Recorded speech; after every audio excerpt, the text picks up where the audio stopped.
Hi hello నమస్తే welcome to real estate గురు. మీకు good news తీసుకొచ్చాను.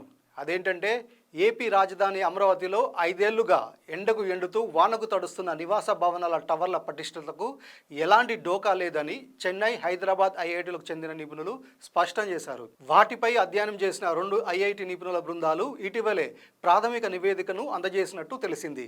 1-2 రోజుల్లో ప్రభుత్వానికి తుది నివేదిక అందజేస్తారని సమాచారం.